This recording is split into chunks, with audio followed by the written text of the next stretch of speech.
Bienvenue chers amis à notre nouveau numéro, le 7e numéro de Parole de journaliste.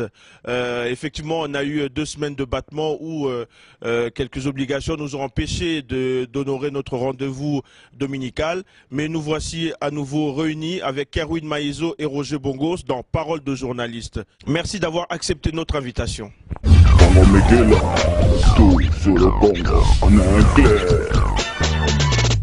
Nous nous retrouvons aujourd'hui avec plusieurs points. On va parler bien sûr de la RDC comme toujours, mais on va plutôt s'orienter vers l'Est, là où ça bouge actuellement, là où Bosco Ntaganda et le nouveau groupe M23 recommencent à sévir. On va parler du gouvernement Kabila, du gouvernement Matata Ponyo, avec le retour, parce qu'il y a eu beaucoup de gens qui nous ont écrit et qui voulaient avoir vraiment des précisions sur vos analyses par rapport au retour de Lambert Mende. Le retour de Lambert Mende en tant que ministre, porte-parole et du gouvernement et ministre de la communication inquiète beaucoup les gens de la diaspora. Et ils nous ont vraiment demandé que vous essayiez d'apporter vraiment plus d'explications sur ce rôle que a M. Lambert Mende à ce poste-là. Et nous finirons aujourd'hui, à l'heure où nous tournons notre émission, le nouveau président français, François Hollande, a été investi comme nouveau président en remplacement de Nicolas Sarkozy. Donc nous essaierons quand même de parler encore une fois, puisque la dernière fois on en avait parlé, de la France-Afrique. Et est-ce que vraiment il y a un président français qui peut vraiment cesser ses relations avec les pays africains comment dirais-je, du colonisateur face aux colons. Monsieur, à vous la parole. Roger, bonjour. Bonjour. Comment ça va? Oui, ça va très très bien. Moi, je répondrai par rapport à ce que tu viens de dire. L'investiture du président François Hollande c'est une investiture hors du commun, naturelle. Une investiture, même à travers son discours, nous sommes aperçus d'une seule chose, qui veut rassembler les Français. Quand on veut rassembler les Français, donc il y a les Français qui viennent de l'étranger, qu'on appelle la diversité. Donc, a fortiori, on va rassembler des étrangers français qui sont ici en France. Et ces étrangers français-là vont peser. Et à travers même son discours, il a dit quelque chose d'essentiel. Qu'est-ce qu'il a dit? Il a dit il va s'en occuper des opprimés. Il va s'en occuper de la femme et aussi la justice. Et alors, sur ces 3 points, j'ai eu une pensée vers la RDC où la femme est bafouée, il y a un nombre important d'opprimés. Tu as parlé le problème qui se passe aujourd'hui dans l'Est de la RDC. Ça correspond par rapport à ce que François Hollande a pu dire, et la justice. Il y a eu manque de justice en RDC, il y a eu des tueries, des massacres, il y a eu des comportements extrêmement graves touchant le droit de l'homme. Mais je pense que l'avènement de ces présidents nous donne un peu l'espoir, nous, Africains, pour qu'on puisse voir un peu plus loin par rapport à ce que nous vivons au quotidien, la souffrance, la grande dictature. Cette image qu'on a vécue aujourd'hui, l'image est forte. Hollande traversant le boulevard de l'avenue de Champs-Élysées sous la pluie et tout ça, l'investiture aux antipodes de ce que nous avons vécu en RDC le 19 décembre lors de l'investiture de Kabila autour de ses copains, amis et entouré des chars. On voit que c'est vraiment la démocratie est vraiment loin par rapport à l'Afrique, en particulier en RDC. Kerwin Maïzo, toi, effectivement, en plus, tu as tenu absolument à voir toute l'investiture de François Hollande. Qu'est-ce que tu en as retenu, toi, aujourd'hui? Ouais, bonjour à tous. Bon, j'ai retenu que monsieur a dit qu'il ferait une présidence normale, sans fioriture, et il semble tenir parole. J'ai été quand même impressionné lorsque, après son discours de la place des Invalides, non, c'est plutôt quel musée encore il était le matin, il est allé voir les enfants dans toute la simplicité. Il saluait les enfants et la façon dont il parlait avec eux.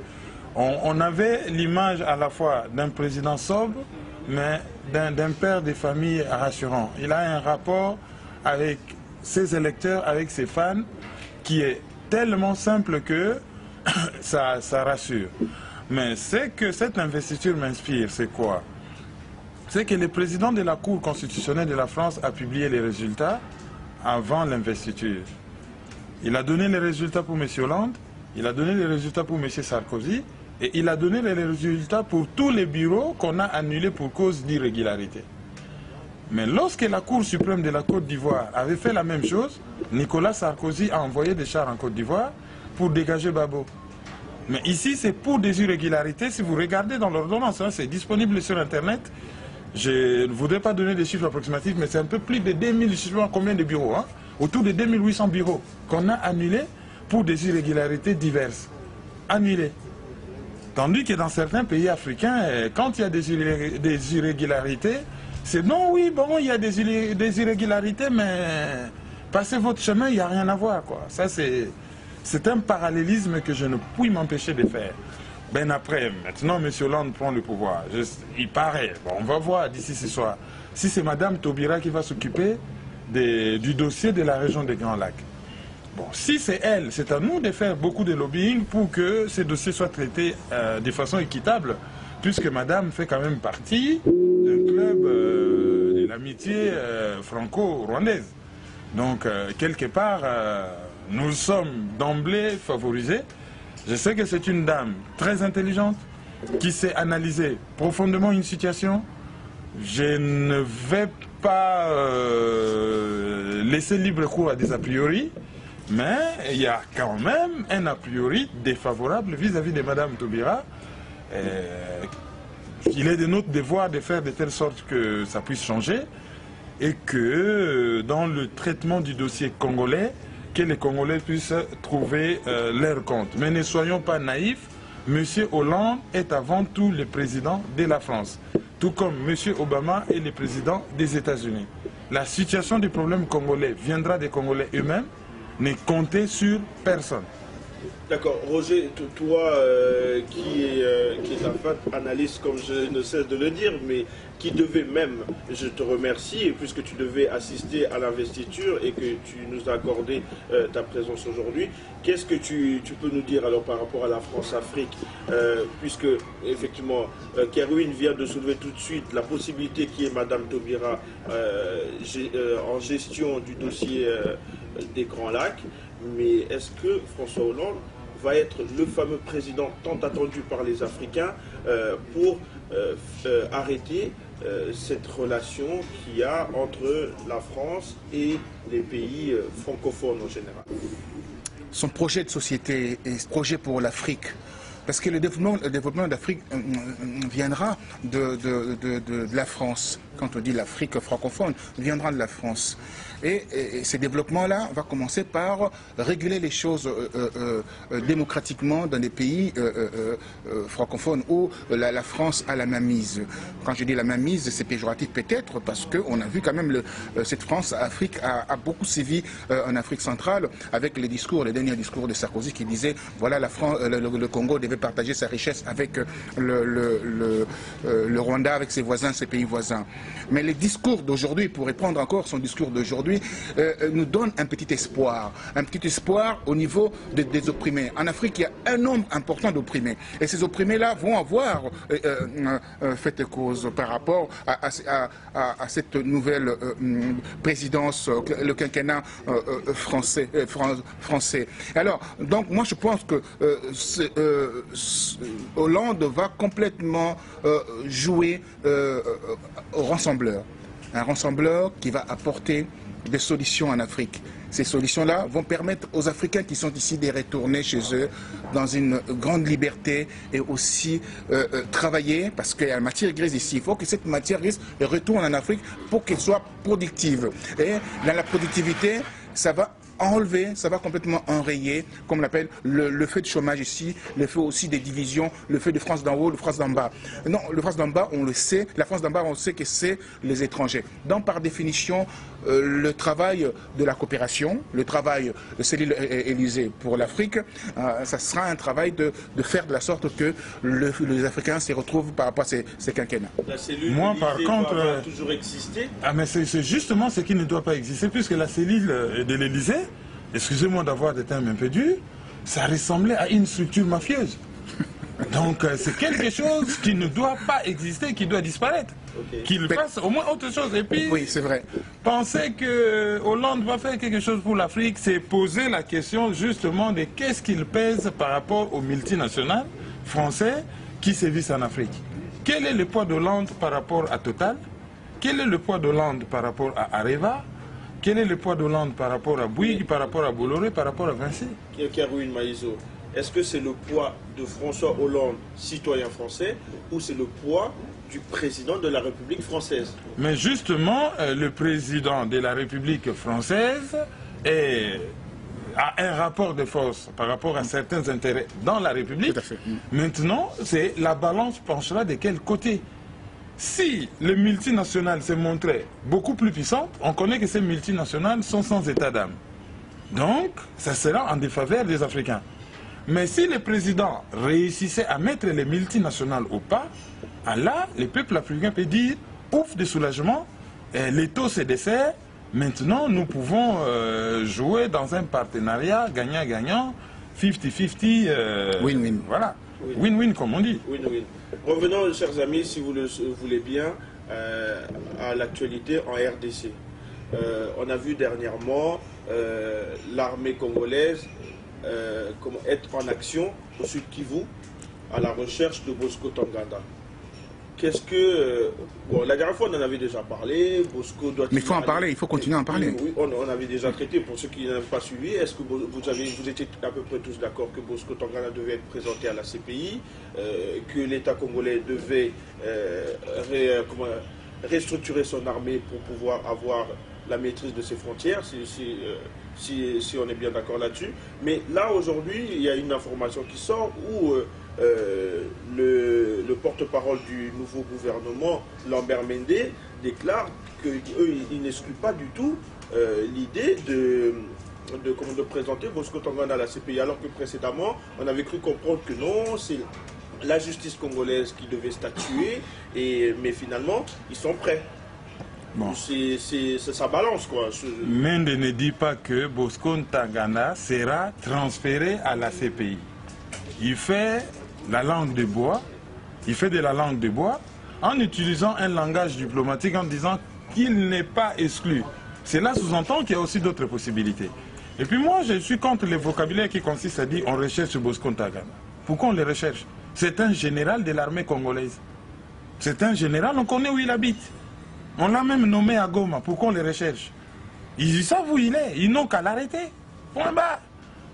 Pour toi, l'État congolais sait exactement, ils ont localisé Bosco Ntaganda et ils peuvent aller le chercher demain. C'est par respect pour les téléspectateurs que je continue d'en parler. Pour moi, je risque de couper court avec ma phrase légendaire. C'est de la distraction. Pure et simple. Roger Bongos. Alors moi je fais le parallélisme ou allusion aussi à l'histoire. L'histoire nous rappelle beaucoup de choses. L'assassinat, si on veut, de notre ami en Angola, Savimbi, vous savez comment ça s'est passé. Il a été localisé facilement. En Russie aussi, Goudaïev a été aussi localisé facilement et tué facilement. Je pense que l'histoire de Bosco Ntaganda vient d'une protection de deux pays. Il y a le Rwanda et la RDC. Il faut faire aussi l'historique de cette histoire de Bosco Ntaganda. Ils viennent CNDP, le Congrès national pour la défense du peuple. Quel peuple? Rwandais ou le peuple congolais?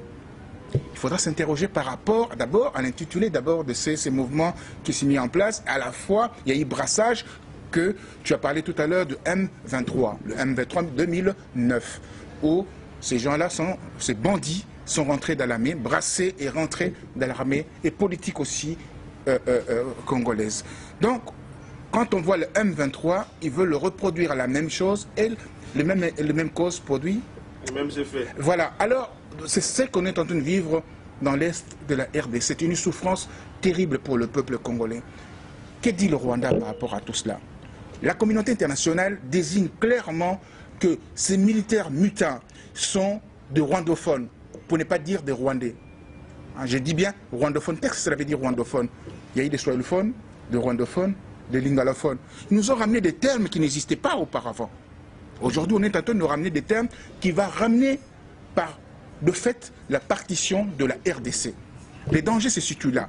Quand on voit le 13 années des souffrances de ce peuple congolais depuis que Kabila est aux commandes des affaires, il était chef d'état-major adjoint avant de partir en Chine où il a passé 3 mois au lieu de 6 mois avec une bourse de 165 000 $ par mois. Vous multipliez par 3 et vous allez comprendre, il revient ici, la souffrance continue toujours. Donc ça fait 13 ans de souffrance. Et ces 13 ans de souffrance, 13 années de souffrance, ça a ramené complètement le développement de ces peuples.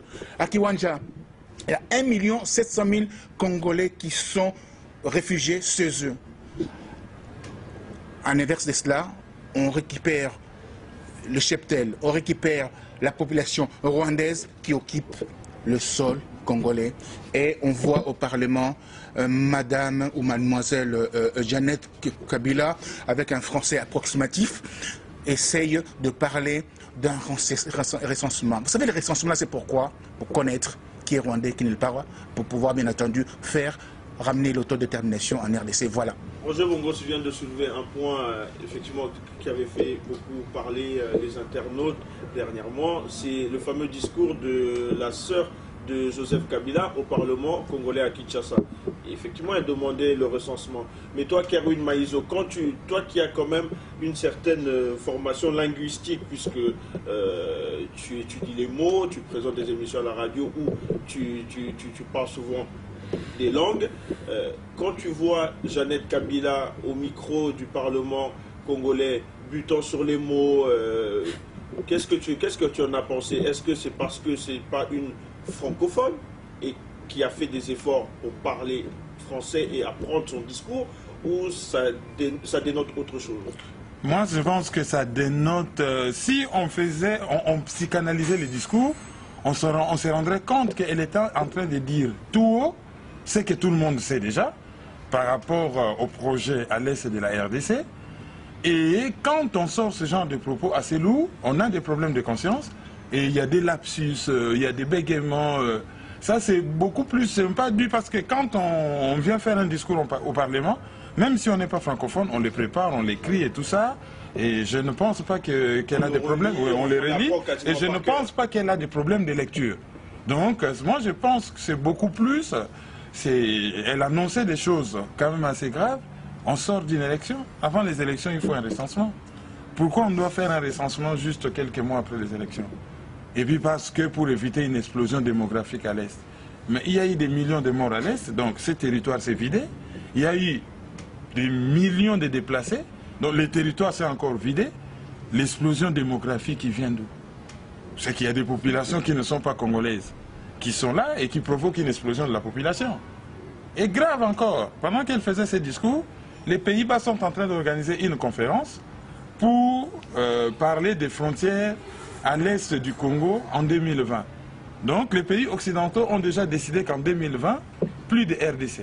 Et grave encore. Plus de RDC tel que nous le connaissons. Oui, la partition. Et ensuite, grave encore. Il faut dans cette conférence, ils invitent le Rwanda, le Burundi et l'est de la RDC.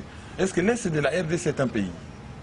Mais cette conférence a été quand même, il y a des combattants congolais qui étaient allés, qui sont allés, pardon, ou qui étaient allés pour bien parler français, qui étaient allés et qui ont essayé de gâcher la fête.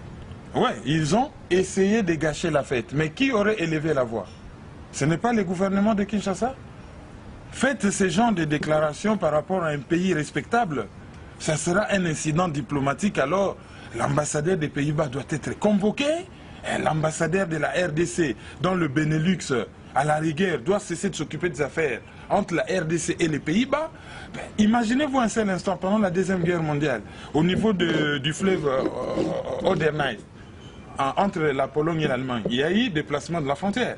Imaginez-vous un seul instant que la France, par exemple, puisse parler de cela en demandant à l'Allemagne, je ne sais pas moi, de remodifier la frontière et de redonner cette partie du territoire à la Pologne.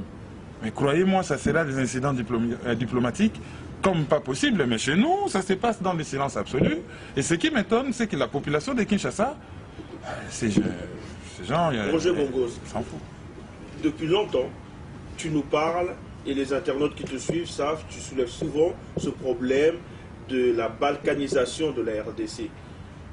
Et depuis tout ce temps, vois-tu un changement, vois-tu une évolution où le projet continue, suit son chemin et que finalement toutes les dénonciations et toutes d'autres personnes qui ont suivi ce mouvement de dénoncer la balkanisation de la RDC, ben en fait c'est un caillou dans l'eau, quoi. Le 1er août 2011, à Kampala, le président rwandais, Paul Kagame, fait un discours en aparté, enfin, une discussion en aparté, en disant « Le Congo, c'est un fruit mûr qui tombera bientôt ». À travers ces discours, vous avez la planimétrie de ce qui se passe, de ce qui va se passer en RDC. Quand j'expliquais tout à l'heure qu'il y a 1 700 000 Congolais réfugiés dans leur pays, ça montre ce que ça peut montrer. Ça montre quoi? On cantonne un peuple, on attend de faire ce qu'ils ont à faire, et puis, voilà. Mais Roger, par rapport aux dénonciations... J'arrive. Quand on voit Bosco Tangada, qu'on dit que voilà, on est en train de rechercher cet homme, on dit que voilà, tiens, il est dans le parc de Virunga, il est dans des montagnes, mais c'est un général. Oh, il y a des mutins qui suivent ce général-là. Il y a 17 000 casques bleus en RDC. 17 000. Que font-ils? Voilà, mais là je ne dénonce pas. C'est-à-dire qu'il y a la complicité internationale que je suis en train de dire. Aujourd'hui, il y a une qu'on appelle une zone rouge dans l'est de la RDC. De Bukavu, quand on marche 17 km, la zone rouge se met en place.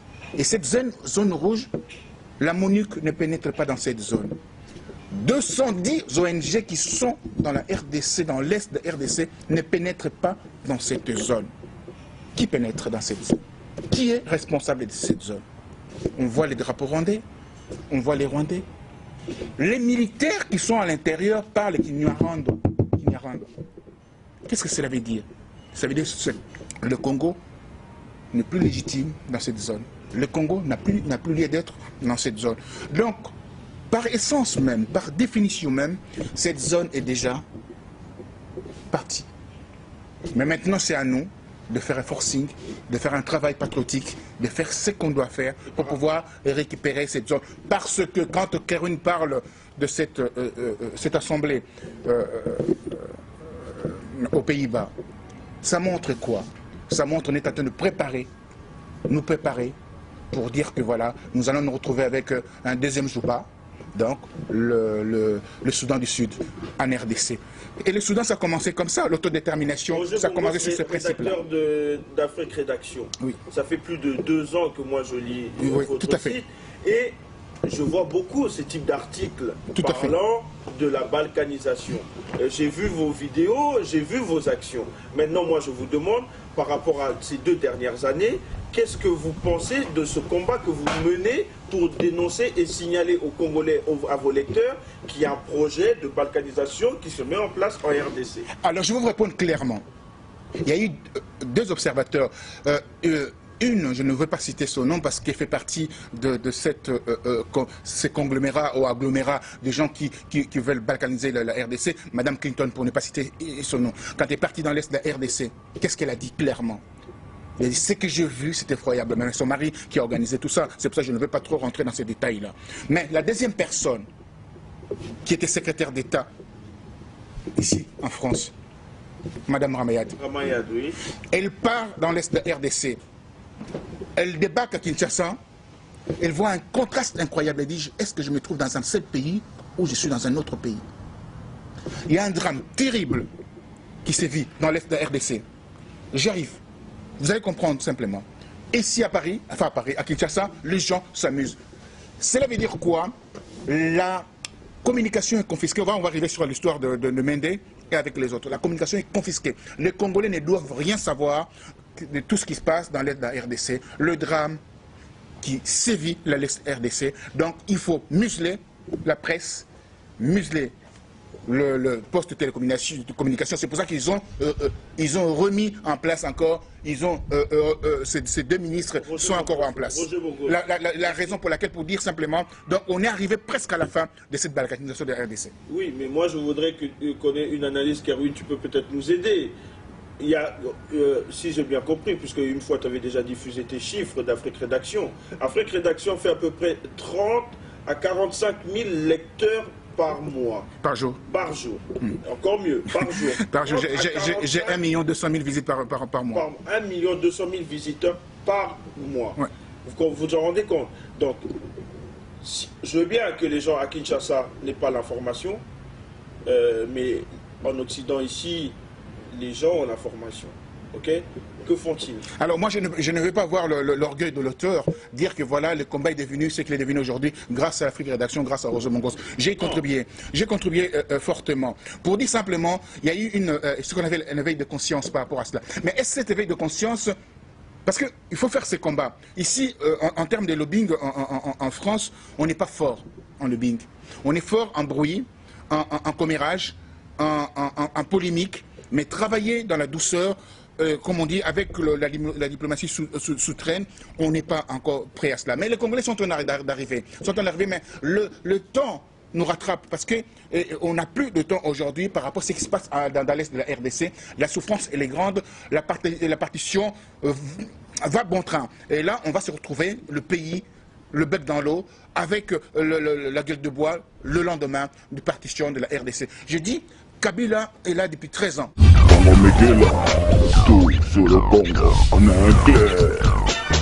Pour dire simplement, Kabila a 13 ans, 13 années aujourd'hui. Qu'a-t-il fait pour le Congo? Qu'a-t-il fait pour ces peuples qui souffrent? Quand j'entends les discours, comme je dis, d'Hollande par rapport à sa population, par rapport aux Français, je dis, mais il y a un problème qui se passe. Cet homme qui est au pouvoir ne connaît rien, ne maîtrise rien.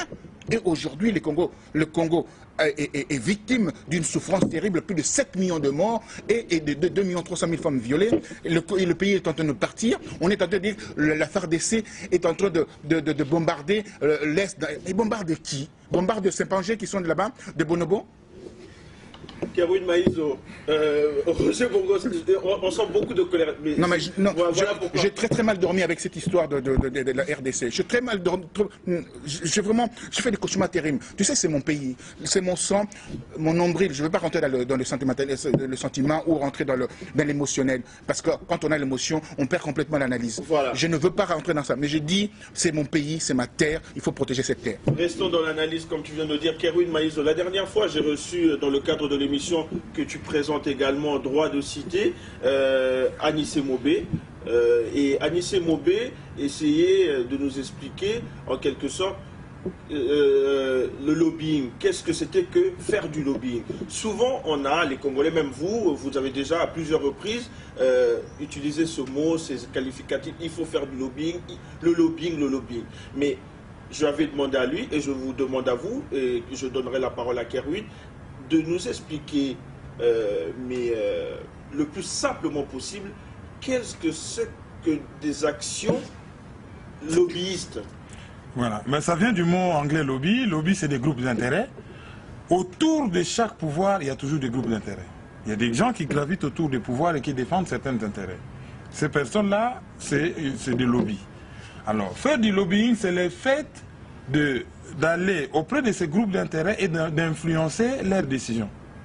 C'est tout simplement la chose la plus simple. Par exemple, pour le cas de la RDC, il y a des multinationales qui veulent la partition de la RDC pour pouvoir exploiter à faible prix les matières premières et s'enrichir. Alors, ils ont des lobbies qui travaillent auprès des parlements, auprès des politiciens, auprès de tous ceux qui ont le pouvoir, pour leur demander de les aider à balkaniser la RDC afin d'en faire un État faible et d'en exploiter les matières premières. Qu'est-ce que nous, les Congolais, on va faire? Nous aussi, on va faire du lobbying, c'est-à-dire nous allons aller autour des groupes d'intérêt, ceux qui défendent les médias. C'est des groupes qui ont le pouvoir, le quatrième pouvoir, les médias. Et nous, on va voir des lobbies qui sont autour des médias, ceux qui peuvent influencer les médias pour dire aux médias, dénoncer ces projets.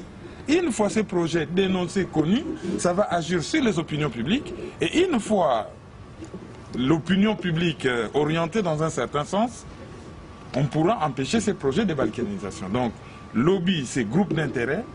Et l'action de lobbying, c'est le fait d'agir sur un groupe d'intérêt pour faire de telle sorte que ces intérêts s'orientent dans le sens qui nous arrange. Kerwin Maïso, il y un 4 ans, je crois, si je me souviens bien, il y avait lors de l'attribution des Jeux Olympiques, il y avait un combat de lobbyistes entre Tony Blair et Jacques Chirac. Non, et le maire de Paris. Et le maire de Paris, Delanoë. Oui, tout à fait. Donc, et on a vu que finalement c'était les lobbyistes anglais qui avaient gagné, puisque Paris avait tout pour réussir. Paris avait les installations, avait il avait un dossier béton, mais alors, malheureusement Jacques Chirac et Delanoë se sont retrouvés à l'hôtel, sur 2. Mais quand Blair est arrivé, il est allé voir ceux qui avaient le pouvoir de voter. Il leur a promis des choses, il a signé des contrats, il a fait un travail de lobbying. Voilà, mais maintenant, nous, Congolais de la diaspora et autres, qu'est-ce que nous pouvons promettre aux autres États ou aux multinationales pour finalement arrêter ce projet de balkanisation et les attirer vers nous pour continuer à avoir la RDC unie, telle que nous connaissons les frontières aujourd'hui, et comment dirais-je, empêcher surtout ce projet-là. Parce que quelles sont les garanties? Qu'est-ce qu'on va leur promettre? Normalement, ce travail ne devait pas être fait par les Congolais de la diaspora, mais c'est le travail du gouvernement congolais. Déjà, une structure organisée.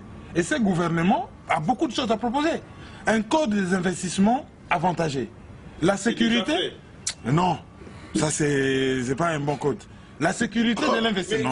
Mais excusez-moi, vous qualifiez que ce n'est pas un bon code, mais le FMI et la Banque mondiale, ils ont soutenu ces projets-là. Oui. Ils l'ont soutenu, hein. C'est comme la poule soutient le grain de maïs qui est tombé, quoi. C'est comme ça qu'ils ont soutenu ces projets. C'est un faux projet. Il faut un code des investissements digne de ce nom. Il faut des sociétés d'assurance pour protéger l'outil de production. Il faut la sécurité. Il faut qu'il y ait des routes. Il faut qu'il y ait des moyens de communication. Il faut qu'il y ait moins de corruption. Un gouvernement qui promet tout cela à certains milieux d'affaires ici en Occident, mais ce gouvernement a tout pour réussir. Mais tout simplement. Pourtant, il y a quand même déjà un certain nombre de multinationales qui sont en place en RDC, qui s'enrichissent, comme dit Kerwin.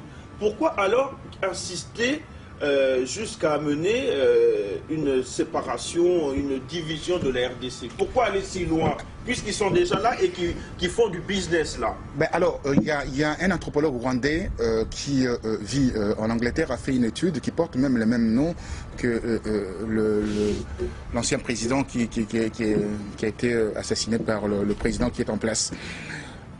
Disait quoi? Il a dit, dans 25 ans, le Rwanda aura besoin d'espace. Parce qu'au niveau de sa démographie, ça va tripler même d'ailleurs. Mis à part ces côtés tel côté agriculteurs, ils auront besoin de l'espace. Et l'espace là au niveau de montagne, des collines, ils vont conserver cet espace. Mais l'espace vital pour vivre. Donc ils vont trouver cet espace en RDC. Ça c'est clair. Ce qu'on appelle en fait cette unité qu'ils sont en train de mettre en place, African Unity East Community. Africa East Community, qui sont en train de mettre en place aujourd'hui pour amener ce processus, comme je dis encore, de balkanisation de la RDC. Pour revenir à cette histoire de protéger la RDC, avant de protéger un pays, il faut connaître le pays. Mobutu nous a laissé 32 ans d'une souffrance terrible, avec l'histoire des Diallo, machin, etc., le photo de Mobutu qui défilait dans le nuage, tout ça. Le culte de la personnalité. C'était une catastrophe pour le Congo. On l'a vu aujourd'hui, on paye le prix aujourd'hui. Le président Tshisekedi a fait un geste il y a une semaine. Il a dit voilà, au niveau d'Imperium, je vois que les gens ne mettent pas, moi je vais mettre l'Imperium, je vais mettre un peu d'argent dans la caisse pour essayer de motiver les Congolais au niveau de l'Imperium.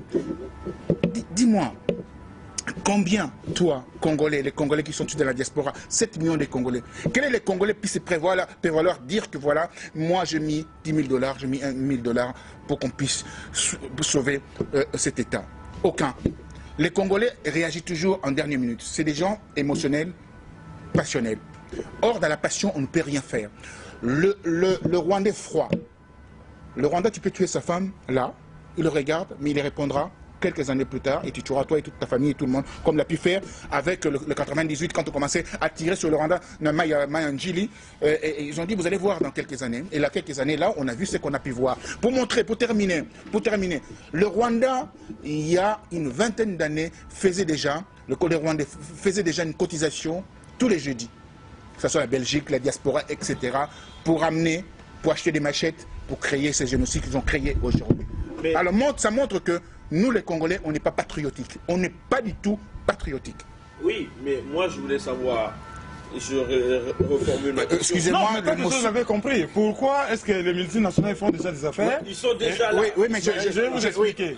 Entre le propriétaire de la chose... On laisse Roger... Alors, je reviens encore comme on dit. Quand on achète le coltan à moindre coût, quand on prend le contrat qui coûte 7 euros la tonne, c'est ça le prix, 7 euros. Et si on a l'intégrité territoriale, on a nos frontières, ça va coûter 14, 15 ou 20 euros, 3 fois plus que ça. Est-ce que tu penses que ces multinationales vont pouvoir laisser libre cours à ces genres de protectionnisme, à ces genres de protection de nos minerais? Je pense qu'ils vont faire de la sorte d'affaiblir l'État, de faire ce que l'État est devenu aujourd'hui, pour qu'il puisse bien entendu piller et continuer à piller et laisser à celui qui a permis aux pilleurs d'accéder, aussi, bien entendu, d'aller vers son plan de balkanisation, qui est le Rwanda. Donc toi, Kerwin, toi, tu nous dis quoi par rapport à ça, par rapport, encore une fois, ils sont déjà là. Les multinationales veulent gagner plus.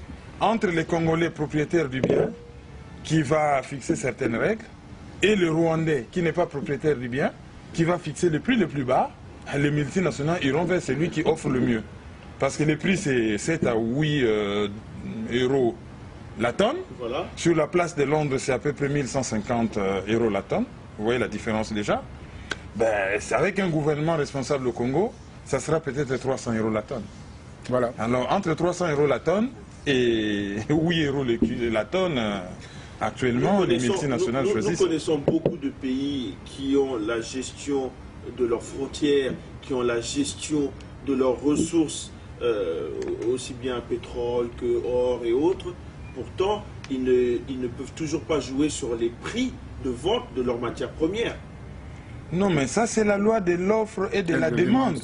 Ça, c'est sur le plan international. Mais ce n'est pas une histoire où on ramasse du coltan. Ça, c'est on ramasse du coltan. Voilà, je t'informe que oui, on ramasse tout simplement en exploitant nos propres enfants. Merci. En exploitant nos propres enfants. Je t'informe que les Anonymous ont piraté. Ah, très bien, très bien. Ils viennent de pirater, même parler de ça, voilà, ils viennent de pirater les sites de toutes les sociétés qui exploitent le coltan à l'est de la RDC. Est-ce que nous, les Congolais, on n'a pas des informaticiens à travers le monde qui pouvaient le faire avant? Pourquoi on ne les soutient pas? Parce qu'ils viennent de faire quelque chose d'énorme. Alors, qu'avons-nous attendu ou qu'attendent les Congolais alors pour... il faut qu'il y ait parole de journaliste avec vous deux pour que les Congolais se réveillent. Alors, je vais dire quelque chose pour laisser la parole. J'ai pris un peu la parole avec l'émotion. Au niveau de mon temps de parole, j'ai dépassé celui de C'est pas une élection, tu peux toujours parler. Mais je peux dire une seule chose. La communauté européenne, la commission au Parlement européen, qu'est-ce qui se passe? Le principe de lobbying est inscrit au niveau de leur code du Parlement. C'est-à-dire que quelqu'un peut venir avec l'argent, financer un europarlementaire pour qu'il puisse mener à bien votre projet, si vous avez un projet, pour que le projet aboutisse. Mais quel est le Congolais qui a pu faire cela? Quel est le Congolais qui a pu faire ça? Quand on fait cet appel de fonds, je reviens encore à cette histoire, quand on fait un appel de fonds, mais qui a cotisé plus de 40 nuitées ici en France? Qui va avoir une retraite, une meilleure retraite ici en France? Ni moi, ni personne, ni Kerwin. Moi, j'ai fait 19 ans de boulot ici en France. C'est insuffisant. Selon Sarkozy, il fallait 42 ans. Mais...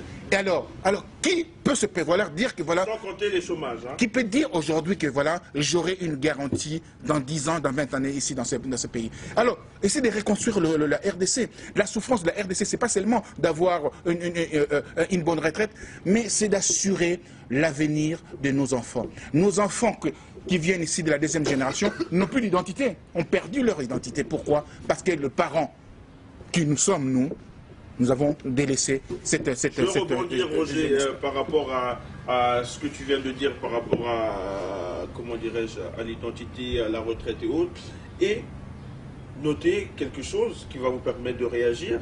C'est le gouvernement Matata Npoyo, encore une fois, qui décide, en fait, de s'occuper et d'auditer, l'ancienne équipe. Puisqu'on est habitué à des changements de pouvoir où les bureaux étaient vidés, les voitures de fonction étaient réquisitionnées par l'équipe sortante, on se retrouvait avec des murs. Aujourd'hui, Matata Npoyo, avec, comme c'est déclaré, avec le soutien de Joseph Kabila, va auditer, je sais que ce nom-là te fait très très mal, va auditer l'ancienne équipe. Et on comprend que les anciens ministres ne dorment plus tranquilles, ils sont très inquiets par rapport à ce que l'audit va dire au sujet de leur gestion pendant qu'ils étaient au pouvoir. Qu'est-ce que vous pouvez nous dire à ce sujet-là? Je laisse la parole, et puis je reprendrai la parole. Tu vas reprendre. C'est une bonne idée, une mauvaise idée? Ça va déstabiliser encore un pays déjà, ou un pays qui se cherche? Ben, lorsque quelqu'un accède au pouvoir, la loi congolaise dit que cette personne doit faire une déclaration publique de son patrimoine. Dites-moi tout simplement si ce gouvernement a fait une déclaration publique de son patrimoine. Donc avant d'enlever la paille qui est dans l'œil d'autrui, il faut d'abord commencer par enlever la poutre qui est dans son propre œil. Voilà, tout simplement. Ils veulent faire l'audit du précédent gouvernement? Mais oui, mais qu'ils nous brandissent certaines personnes du gouvernement actuel. Ils ont été dans l'ancien gouvernement. Qui commencent d'abord par prêcher par l'exemple. Qu'ils aillent au Parlement, entre guillemets, présenter leur patrimoine et qui nous expliquent comment ils ont acquis ces patrimoines-là. Bah après, on verra ce que l'audit va donner. Et puis c'est bien beau de faire des audits. Hein. Si la justice ne suit pas après, vous faites des audits. Il n'y a pas de justice après. À quoi ça sert une audit? Ah, mais selon la déclaration qui était arrivée même à l'AFP, puisque c'est une source AFP, l'agence France Presse, et il était dit ceci, il était dit qu'en fait, ils vont taper directement les concernés. Et les concernés... Ça, c'est la tolérance zéro en d'autres termes. Et la tolérance zéro avait été aussi relayée par l'AFP, avec les résultats que l'on connaît.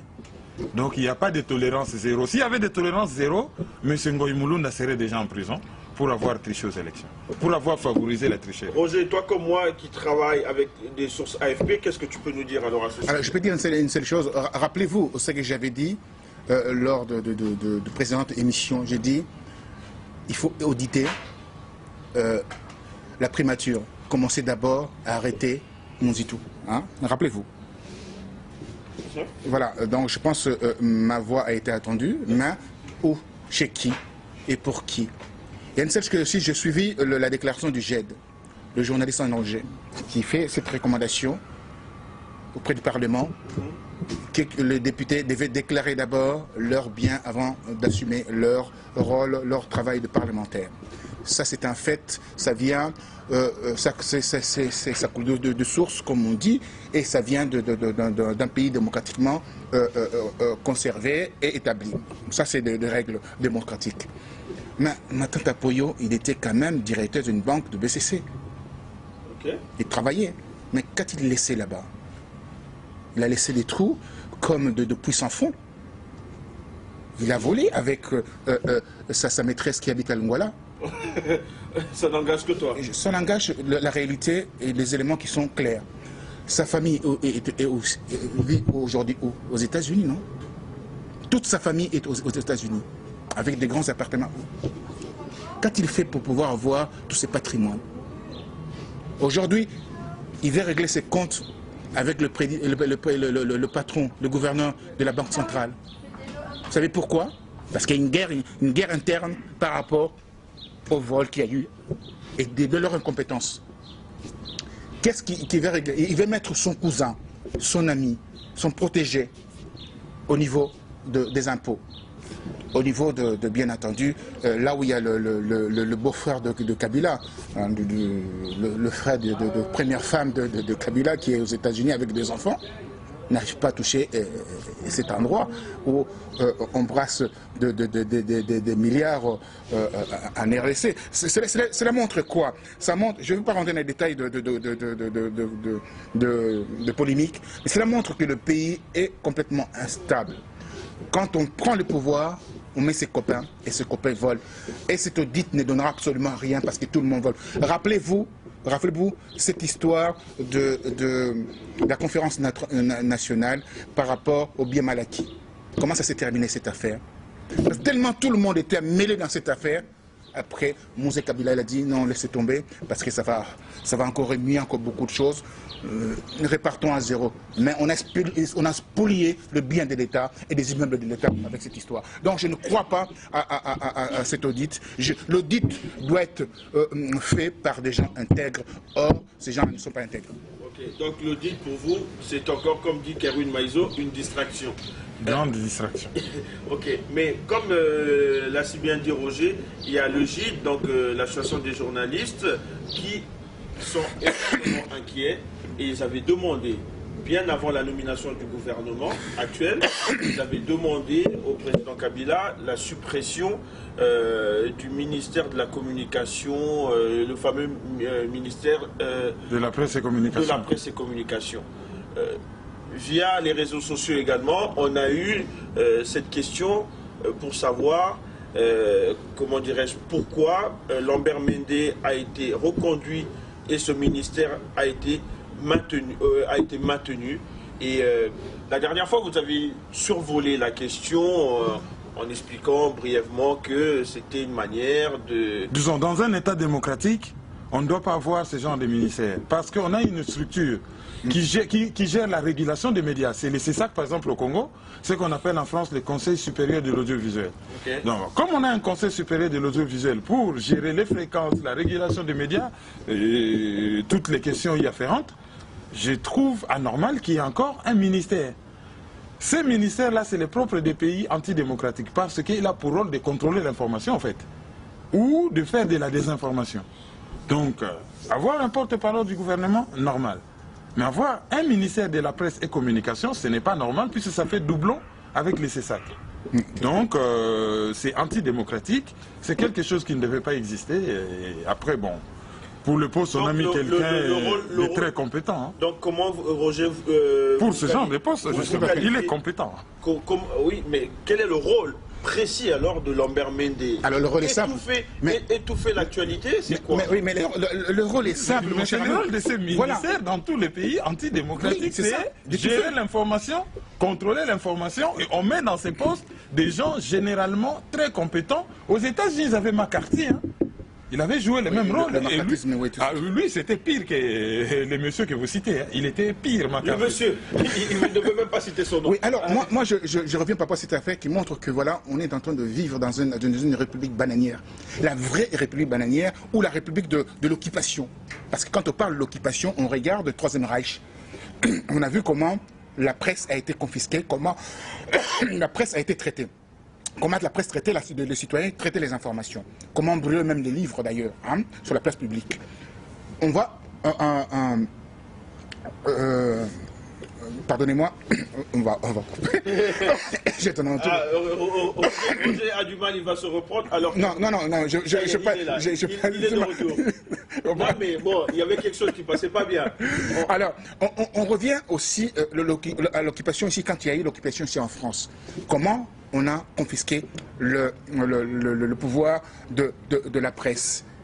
Au niveau de la Corée du Nord, on voit la même chose. Et en RDC, c'est la même chose qui se produit. On confisque la presse. Je donne l'exemple. Le Potentiel publie 2000 journaux. 2000 journaux.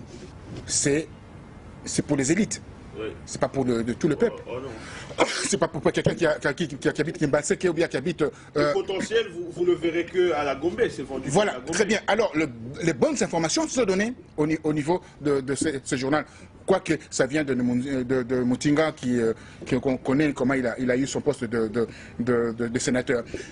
Tout cela, le peuple ne peut pas accéder à cela. Alors, quand on confisque encore de télévision, on confisque encore l'information et on désinforme, mais le peuple est perdu. Comme il est perdu, il travaille au profit de qui? De l'occupant. L'occupant est en train de faire un travail vers l'Est pour pouvoir partitionner. Parce que je veux qu'avec des gens là, qui viennent de Kinshasa, ils ne sont pas au courant de ce qui se passe dans l'Est de la RDC. Ils ne sont pas au courant. Qu'est-ce que cela veut dire? Le gouvernement Kabila va vous répondre ceci. Il y a la chaîne de Roger Lumbala, il y a la chaîne de Vital Kamere, qui a été fermée, catholique fermée, la chaîne tout ça. catholique. Vous savez bien, ces chaînes-là sont contrôlées quand on veut diffuser des choses. Lumbala, on ne peut pas parler que Lumbala est de l'opposition. On connaît son histoire maintenant. Qu'est-ce qu'il a fait pour pouvoir avoir le poste qu'il a? Maintenant, il est en train de bien manger dans la mangeoire. Ça, ne parlez pas de chaînes de Lumbala. Parlons de vraies chaînes, qu'on appelle des vraies chaînes satellitaires, qui peuvent émettre vers la RDC sans qu'il y ait le contrôle, sans qu'il y ait aussi la mainmise de ces gouvernements-là. Je pense qu'on aura plus d'informations. Les Congolais, les Quinois n'ont plus d'informations sur l'Est, sur la RDC, et que c'est des bandes de voyous qui sont la vraie voyoucratie qui est en train de gérer la RDC. Et on va vers la partition avec ces... La partition, c'est aussi l'information. Quand on gagne les élections, on gagne avec aussi la communication. Quand on essaie de convaincre quelqu'un, et quand la personne est convaincue en termes de communication, on a la personne. On vient de parler de la communication, nous arrivons au terme de notre émission. Juste un point sur, sur la dernière... On vient de parler de la communication et on arrive au terme de notre émission. Et je voulais juste soulever avec vous le dernier rendez-vous des combattants d'un peu partout en Europe. Ils se sont retrouvés le week-end dernier à Bruxelles et j'ai noté une absence totale de communication sur cet événement. Pas de caméra, pas de micro, pas de journaliste, pas de vidéo. Sauf ce matin, j'ai pu observer une vidéo invitant simplement les gens à venir manifester. Mais rien... Apparemment, rien n'a encore filtré sur cet entretien. Une bonne chose, une mauvaise chose, qu'est-ce que vous pouvez nous dire à ce sujet? Ça, c'est le début de la maturité, c'est une bonne chose. On ne doit pas communiquer sur tout, disons, les combattants ne doivent pas communiquer sur tout le plan de guerre, entre guillemets, qu'ils font. Ils doivent être discrets et travailler, faire un travail souterrain quand même assez énorme. C'est apparemment ce qui est sorti de la réunion, justement, que les gens communiquent mal, qui font du bruit, pour un oui, pour un non, tout est étalé sur Facebook. Ben maintenant, les gens ont compris qu'ils doivent agir en grand, avec beaucoup de maturité, sans faire beaucoup de bruit. On ne peut que les féliciter. Tu es d'accord avec ça? Je pense que, bien sûr, j'abonde dans ce sens-là. J'ai toujours dit, j'ai condamné le combat spectacle. Tu le sais, j'ai toujours condamné cela. Je dis, c'est dans le silence qu'on peut gagner ce combat. Ce combat a tellement de ramifications, tellement des intérêts extrêmement importants pour une sauvegarde de cette nation. Il faut fonctionner à la hauteur de nos valeurs, les valeurs et la richesse aussi de la RDC. Et ces valeurs-là, on va les retrouver avec comment? On va les retrouver avec des gens responsables, des gens équilibrés et des gens, bien entendu, des visionnaires. Or, par rapport à ce que nous avons vu dernièrement, c'est vraiment un vrai déficit intellectuel. Maintenant, on est en train d'aller vers la consécration peut-être de ce peuple congolais. Nous sommes le mardi 15 avril 2012, donc en début de semaine. Qu'est-ce que vous avez pu, on va faire notre rituel, bien sûr, dire à nos amis web spectateurs ce que vous avez noté d'intéressant au niveau de l'actualité, la semaine dernière ou de ces 2 premiers jours, ou vous conseillez une lecture, une passion. Qu'est-ce que vous pouvez dire à la fin à nos web spectateurs? Keroui, tu peux peut-être commencer. Est-ce que tu as une actualité ou tu as une lecture, tu as une sortie? Essayons de proposer quelque chose. Ben moi, c'est tout simplement que le jour de l'élection de M. François Hollande, j'ai remarqué que tous les ambassadeurs, tous ceux qui comptent, sont allés dans son ex-QG de campagne pour le féliciter.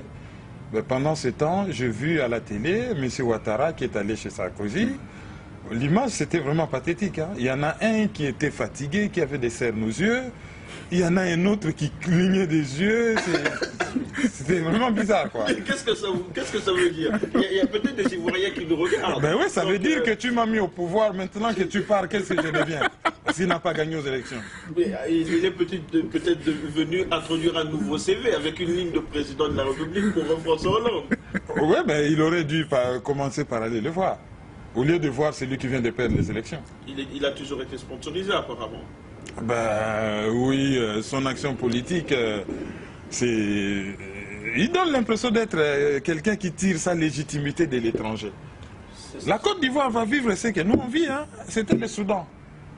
Nord-Soudan, Sud-Soudan, ça ne date pas d'aujourd'hui, c'est un projet de balkanisation qui date de longtemps. 50 ans. Ben, mais ils ont réussi. Et ce n'est pas encore fini. Ils vont balkaniser les Darfour.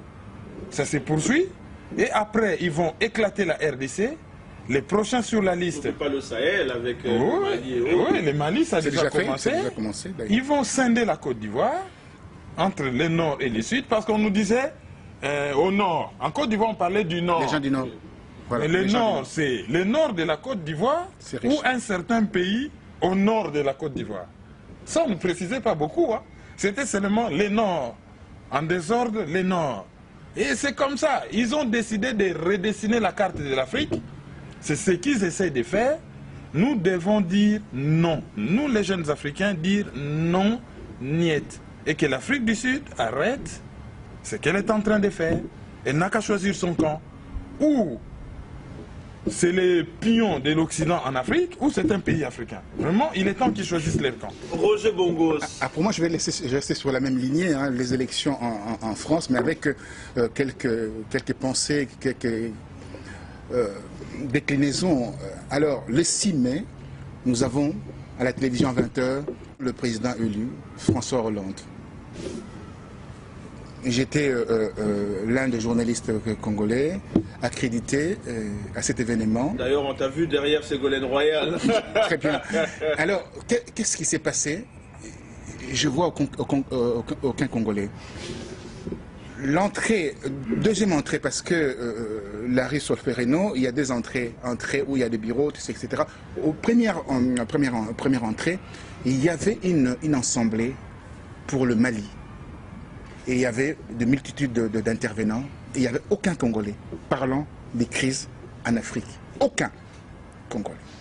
Ça m'a rebuté, cette chose. Je dis, les Congolais sont très très loin pour faire valoir leurs droits.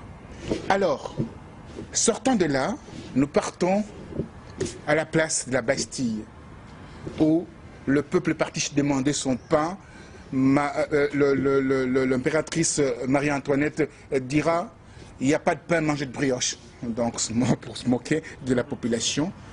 Et on voit des drapeaux qui flottent, maliens, des drapeaux ivoiriens, mais des drapeaux congolais. Algériens. Et le Front National a même protesté là-dessus. Oui. Et on ne voit aucun drapeau congolais. Je suis là, je suis en train de regarder, je dis, j'étais au milieu. Je dis, qu'est-ce que c'est cette histoire? Mais où sont les Congolais qui manifestent? Où les Congolais ont eu ce palme d'or de meilleurs manifestants à Paris? Dans les endroits où on parle de choses essentielles, les endroits où ça peut être la vitrine, la tribune pour faire valoir ses droits, ces gens-là sont absents. Alors comment on peut traduire en fait cette forme d'irresponsabilité entre guillemets en termes de médiatique comment ces Congolais restent chez eux et ils veulent rester en France et ils ne veulent même pas participer à cet élan démocratique. Donc voilà la situation qui m'a permis aujourd'hui de s'interroger sur la grandeur de ces peuples. Le peuple est grand, 70 millions d'habitants, même si c'est la personne qui a réclamé le recensement n'en fait pas partie parce qu'il y avait quand même un accent anglophone au niveau de sa voix. Mais c'est quand même grave. Alors la raison pour laquelle je demande aux Congolais de faire beaucoup plus attention à la politique. Quand on connaît, quand on maîtrise cette politique-là, eh bien, on va gagner, on gagnera parce qu'on aura le cœur de celui qui a le pouvoir, parce qu'il voit aussi.